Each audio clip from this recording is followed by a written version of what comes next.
जय हिंद। Welcome to study glows. मेरा नाम है दीपक यादव। नाउ इस वीडियो में हम लोग डिस्कस करने वाले हैं एक और बहुत ही ज़्यादा इंपॉर्टेंट आर्टिकल को। तो हाल ही में एक रिपोर्ट पब्लिश करी गई है जिसको वेरियस न्यूज़पेपर्स में कवर किया गया है, चाहे वो हिंदुस्तान टाइम्स हो, इंडियन एक्सप्रेस हो, लाइव मिनट हो या फिर अन्य न्यूज़पेपर हो, सभी में इस रिपोर्ट को कवर किया गया। रिपोर्ट ये बोलती है कि मोदी 2.0 कैबिनेट जो है, अभी आपको मालूम होगा हाल ही में एक कैबिनेट रिशफल हुआ है। वहां पर जो 78 मिनिस्टर्स हैं, तो इन 78 मिनिस्टर्स में से 33 मिनिस्टर्स ऐसे हैं जिनके अगेंस्ट में क्रिमिनल चार्जेस लगाए हुए हैं और 90% मिनिस्टर्स ऐसे हैं जो कि मिलीनियर्स की कैटेगरी के अंदर आते हैं, मतलब कि उनके पास करोड़ों से ज़्यादा की संपत्ति देखने को मिलेगी।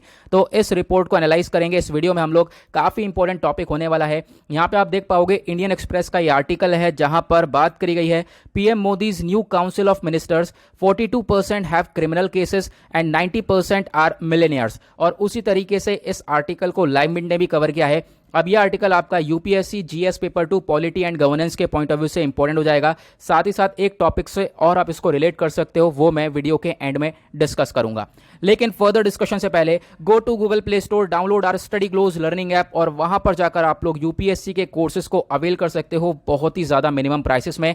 इस ऐप का लिंक आपको नीचे डिस्क्रिप्शन बॉक्स में मिल जाएगा। साथ ही साथ एक और इन्फॉर्मेशन यह है कि स्टडी ग्लोज का एक और यूट्यूब चैनल है वन डे एग्जाम्स के लिए, नीचे डिस्क्रिप्शन बॉक्स में उसका लिंक भी मिल जाएगा, जाकर उसको सब्सक्राइब कर लेना।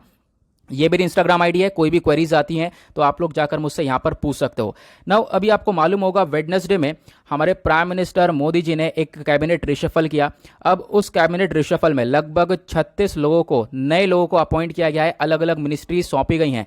ठीक है, तो इसके बारे में ऑलरेडी एक वीडियो अपलोड हो चुका है स्टडी ग्लोज पर, जाकर आप लोग उसको भी देख सकते हो। अभी यहां पर बात करी गई है इस कैबिनेट के अंदर जो 78 मिनिस्टर्स है उनकी।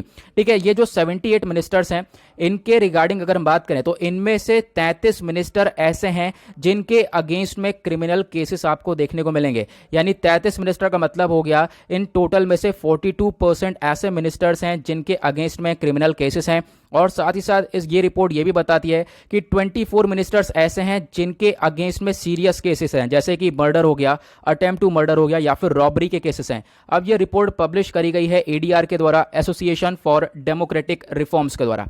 ओके, नाउ अब इस रिपोर्ट के अंदर और भी चीजें एनालाइज करी गई हैं, जैसे कि इन्होंने बताया 90% जो मेंबर्स हैं इस न्यू यूनियन कैबिनेट के, लगभग जो 70 मिनिस्टर्स हैं, लगभग आप कह सकते हो ये सभी के सब मिलियनियर हैं। इनके पास करोड़ों रुपए से ज़्यादा की संपत्ति आपको देखने को मिलेगी इन 78 में से 70 मिनिस्टर्स के पास। और बोला ये क्या है, इनके पास लगभग 1 करोड़ से भी ज़्यादा का एसेट देखने को मिलेगा। और इनमें से, ये पूरे कैबिनेट में से 4 मिनिस्टर्स ऐसे हैं जो कि बिल्कुल टॉप पर आते हैं, जिनके पास सबसे ज़्यादा संपत्ति है। उनमें नंबर 1 आते हैं ज्योतिरादित्य सिंधिया। इनके पास जो टोटल एसेट है वो लगभग 379 करोड़ से भी ऊपर का है, ये रिपोर्ट बताती है। देन उसके बाद पीयूष गोयल साहब, यहाँ पर इनके पास 95 करोड़ से भी ऊपर का एसेट देखने को मिलेगा। देन उसके बाद नारायण राणे 87 करोड़ से प्लस यहाँ पे एसेट हैं। राजीव चंद्रशेखर, इनके पास भी 64 करोड़ से भी ज़्यादा का एसेट देखने को मिलेगा।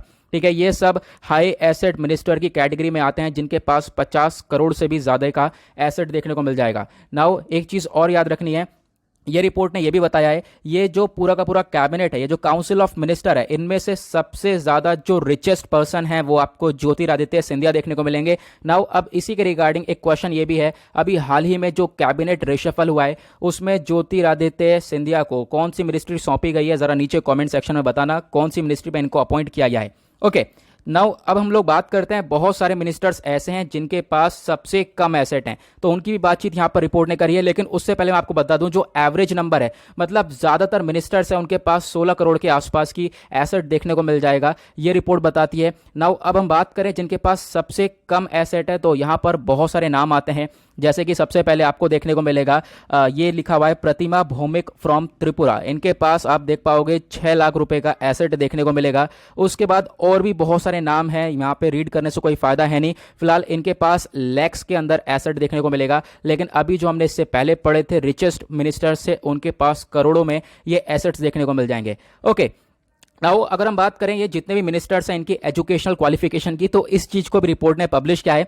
तो एजुकेशनल क्वालिफिकेशन के रिगार्डिंग इनमें से लगभग 21 मिनिस्टर्स ऐसे हैं जो कि पोस्ट ग्रेजुएट हैं और 9 मिनिस्टर्स ऐसे हैं जिनके पास डॉक्टरेट की डिग्री है। देन उसके बाद 17 ऐसे हैं जो कि ग्रेजुएट और प्रोफेशनल ग्रेजुएट्स हैं, लेकिन इसमें 2 मिनिस्टर्स ऐसे भी हैं जो कि क्लास 8th एग्जाम पास हैं और 3 मिनिस्टर्स ऐसे हैं जो कि क्लास 10th एग्जाम पास है और 7 मिनिस्टर्स ऐसे हैं जो कि क्लास 12th एग्जाम्स पास हैं।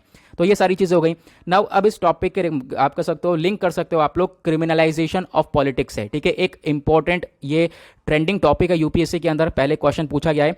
तो यहां पे मैं आपको बताता हूं ये क्रिमिनलाइजेशन ऑफ पॉलिटिक्स का मतलब क्या है। देखो इसका मतलब ये है बहुत सारे क्रिमिनल्स जो हैं पॉलिटिक्स के अंदर पार्ट ले लेते हैं, यानी क्रिमिनल्स जो हैं इलेक्शंस के अंदर खड़े हो जाते हैं, देन उसके बाद मेंबर बन जाते हैं पार्लियामेंट के, स्टेट लेजिस्लेचर के, तो इसको हम लोग क्रिमिनलाइजेशन ऑफ पॉलिटिक्स बोलते हैं। अब आपका क्वेश्चन ये होगा क्या कोई लीगल एस्पेक्ट है इन लोगों को डिस्क्वालीफाई करने के लिए? तो देखो ऐसा कोई सच लीगल एस्पेक्ट आपको इंडियन कॉन्स्टिट्यूशन के अंदर नहीं देखने को मिलेगा, ऐसा कुछ यहां पर स्पेसिफाई नहीं किया गया है। लेकिन फिर भी जो ये रिप्रेजेंटेशन ऑफ पीपल्स एक्ट 1951 है, ये मेंशन करता है क्राइटेरिया फॉर डिस्क्वालीफाइंग अ पर्सन, यानी कि मान लो किसी को खड़ा होना इलेक्शन में, तो उसके रिगार्डिंग यहां पर इस एक्ट के माध्यम से डिस्क्वालीफाई किया जा सकता है किसी व्यक्ति को। लेकिन इस एक्ट का जो सेक्शन 8 है वो ये बोलता है किसी व्यक्ति को डिस्क्वालीफाई तब किया जाएगा जब उसको जेल हुई हो 2 से ज़्यादा साल की, और 2 से ज़्यादा साल की जेल होने के बाद जैसे ही वो रिलीज होता है, रिलीज होने के आने वाले 6 साल तक वो इलेक्शन में नहीं खड़ा हो सकता है।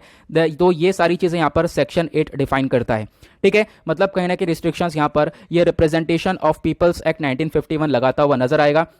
इस लॉ के अंदर यह भी डिफाइन किया गया है कोई भी इंडिविजुअल है जिसके ऊपर केस चल रहा है लेकिन केस वो पेंडिंग है, ठीक है, तो ध्यान रखना है आपको, केस पेंडिंग है तो उसके खिलाफ कोई भी डिस्क्वालिफिकेशंस आपको नहीं देखने को मिलेगा, ठीक है। अब क्या है कि जो ये डिस्क्वालिफिकेशन है डिपेंड करता है कॉन्विक्शन के ऊपर, यानी कि बिल्कुल पता चल गया हुआ है हाँ यार कि ये पूरी तरह से प्रूवन हो कि यहाँ पर इसके ऊपर ये केसेस हैं, देन उसके बाद यहाँ पर डिस्क्वालिफिकेशन की भी कुछ चीज़ें आपको ये देखने को मिलेंगी। और ये चीज़ें जो हमने लास्ट में डिस्कस करी है आपके एग्जाम के लिए भी काफ़ी ज़्यादा इंपॉर्टेंट होती हुई नजर आएंगी। अब एट द लास्ट आपको मालूम होगा कैबिनेट रिशफल हुआ है, तो उसके बारे में आपको छोटी सी इन्फॉर्मेशन यहाँ पर भी दे देता हूँ। तो बहुत सारे मिनिस्टर्स ने जो है रिजाइन कर दिया है, ठीक है। आप कह सकते हो कि जैसे कि डॉक्टर हर्षवर्धन साहब हैं जो कि हमारे ministry of health and family welfare हैं, देन उसके बाद रविशंकर प्रसाद साहब हो गए ministry of law and justice, ministry of communication, ministry of electronics बोले जाते हैं, प्रकाश जावड़ेकर जी हो गए, डीवी सदानंद गौड़ा हो गए, थेवरचंद गहलोत हो गए, ठीक है, और रमेश पोखरियाल निशंक साहब हो गए जो कि मिनिस्टर ऑफ एजुकेशन है। इन लोगों ने कहीं ना कहीं रिजाइन किया है। बहुत सारे मिनिस्टर्स हैं जिन्होंने रिजाइन किया है। उसके बाद आपको साइड में भी एक लाइन दिख रही होगी, अब इनकी जगह पर नए नए मिनिस्टर्स अपॉइंट हो चुके हैं। देखो अभी मैं आपको जो मैंने क्वेश्चन पूछा था उसका आंसर यहाँ पर दे भी देता हूँ। जो ज्योतिरादित्य सिंधिया हैं, ठीक है, यहाँ पे आप कह सकते हो इनको मिनिस्ट्री ऑफ सिविल एविएशन के अंदर अपॉइंट किया गया है। और भी बहुत सारे जो मिनिस्टर्स अपॉइंट किए गए हैं उनके बारे में ये पूरी की पूरी लिस्ट है, नए नए मिनिस्टर्स के बारे में चर्चा करी गई है। मिनिस्ट्री ऑफ एमएसएमई नए आ चुके हैं, नारायण तातू। और उसके बाद जो ministry of ports shipping and waterways हैं इनका नाम है सरबंदा सोनोवाल। और उसके बाद मिनिस्ट्री ऑफ सोशल जस्टिस और एम्पावरमेंट है वीरेंद्र कुमार। और भी यहाँ पे वेरियस मिनिस्टर्स देखने को मिलेंगे जो कि अलग अलग मिनिस्ट्रीज को हैंडल करते हुए नजर आएंगे, ठीक है। और एक चीज़ और बता दूं, ये जो कैबिनेट कंपोजिशन है आपकी बार का, यहाँ पर 12 शेड्यूल्ड कास्ट के मिनिस्टर्स आपको देखने को मिलेंगे, 8 शेड्यूल्ड ट्राइब्स मिनिस्टर्स देखने को मिलेंगे, 27 ओबीसी मिनिस्टर्स और 11 women ministers, 4 former chief minister भी देखने को मिलेंगे और 25 जो है मिनिस्टर्स वो आपको 25 स्टेट्स और यूनियन टेरिटरीज से बिलोंग करते हुए नजर आएंगे। जितने भी यहाँ पे 43 मिनिस्टर्स आए हैं, ठीक है, इनमें से 36 लोग बिल्कुल नए हैं जैसा हमने डिस्कशन किया था। लेकिन यहाँ पे जो टोटल मेंबर्स के बारे में डिस्कशन हुआ है, मतलब जो रिपोर्ट पब्लिश करी है वो काउंसिल ऑफ मिनिस्टर्स को लेकर अंडर द 78 मिनिस्टर्स को लेकर बातचीत करी गई है। मतलब इन 78 को लेकर ये पूरा का पूरा सिनेरियो बताया गया है, ये रिपोर्ट बताती है। ओके, नाउ इसी के साथ करते हैं लेक्चर को समाप्त। आई होप आप लोगों को सभी चीजें अच्छे से क्लियर हो गई होंगी। मिलते हैं आप लोगों से नेक्स्ट वीडियो में। आज के लिए bye bye, have a nice day, thank you and जय हिंद।